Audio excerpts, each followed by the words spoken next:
if you only had 10 exercises for the rest of time, that's all you have in your library to stay as muscular as possible, give me the list. So the goal is to be as muscular as possible. Correct. If I were, let's say I'm competing and I have 10 exercises. Sure. All right. Sorry. I'm going to have to count it on my hands. Squats. Why? Just overall leg growth. They help glutes, quads, like a large portion of the leg. That Barbell will really back help. squat. Barbell back squat. Super simple. Right. If it's my whole life, I might actually do Smith machine squats because it'll help my knees and be a little bit easier. Okay. Less stability, and people hate me for that, but I love squatting in the Smith machine. All right.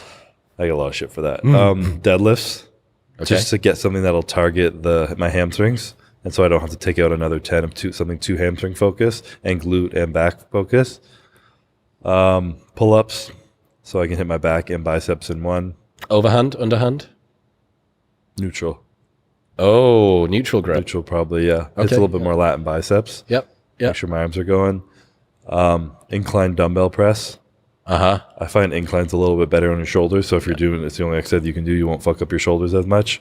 And dumbbell, it'll just keep you a little bit more symmetrical. I love that. I've always loved that exercise, which is weird because incline barbell press is one of the most uncomfortable for my shoulders. Really? Yeah. But you can do dumbbell? Yeah. Most people feel better with dumbbell because you can go in a position shift around a little bit for you. Yeah. Okay. How many is that? That's 4. That's 4. Yeah. Yeah. 6 left. This is gonna be hard without I'd have to make a list of 20 and cut out. But the autism is put to one side for now. We're doing this in our heads together. Dumbbell shoulder press. Seated. Seated. Yep. Dumbbell shoulder press. Yeah, I think that'll help your triceps and shoulders a lot.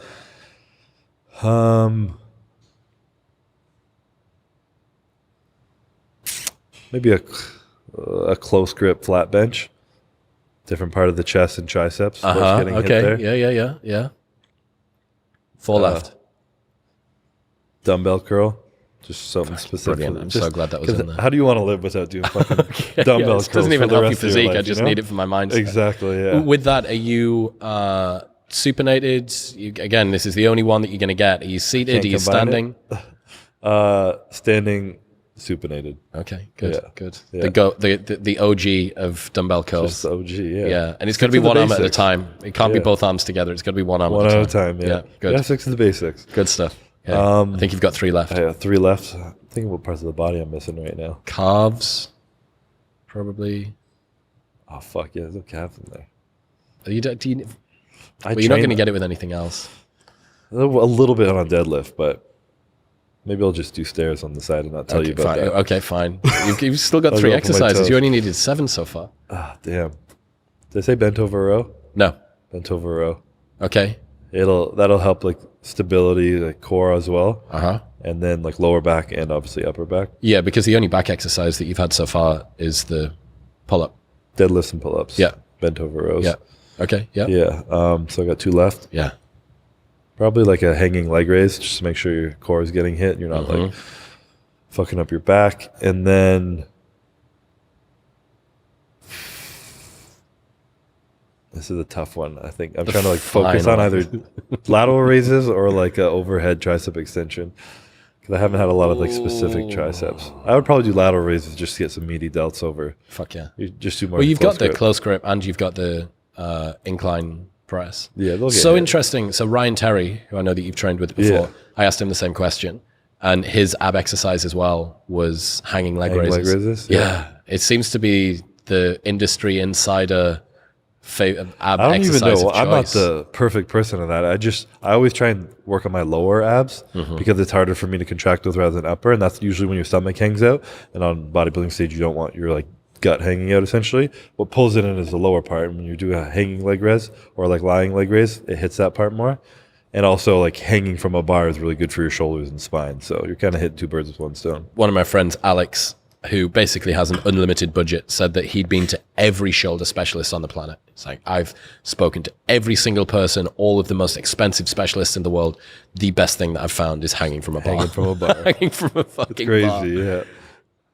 Yeah, it's wild. I think he does it. I think he ends up strapping up and just hanging from there for about 90 seconds a couple of times a day.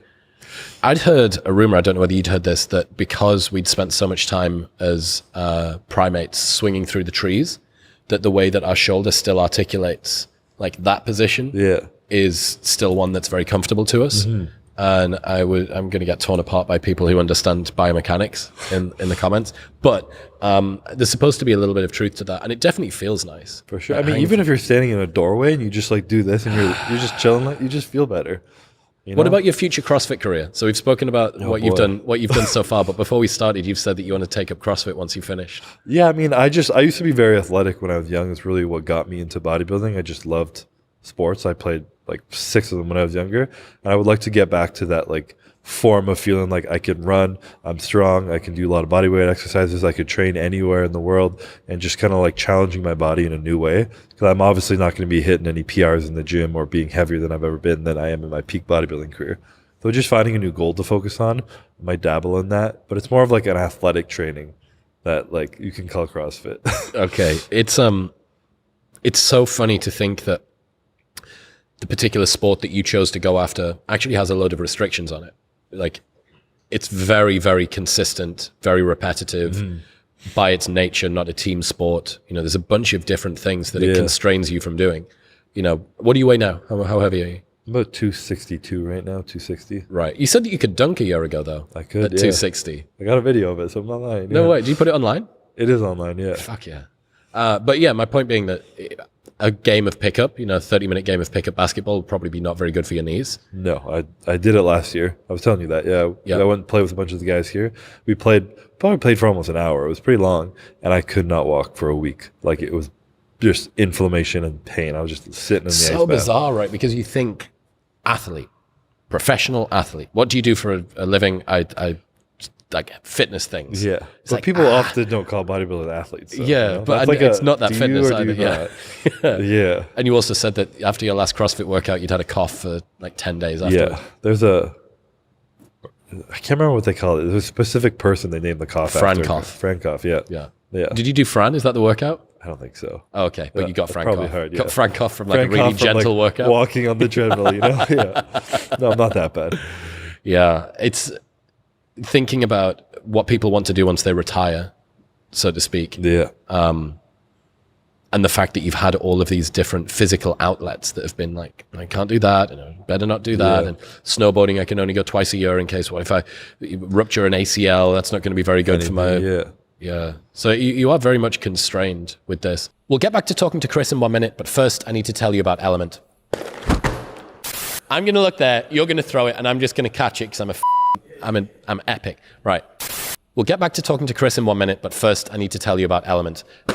Element is a science-backed electrolyte ratio of sodium, potassium, and magnesium with no gluten, no coloring, no artificial ingredients, or any other BS. It is the way that I have started my morning every single day for over 3 years now. Video Guy Dean uses it, and it is an awesome, beautiful, very enjoyable drink. Proper hydration plays a critical role in reducing muscle cramps and fatigue whilst optimizing brain health and regulating appetite. Best of all, they've got a no BS, no questions asked refund policy with unlimited duration. So you can buy it, and if you do not like it for any reason, you can get your money back, and you don't even need to return the box. That's how confident they are that you'll love it. Head to drinklmnt.com/modernwisdom to get a free sample pack of all 8 flavors with any purchase.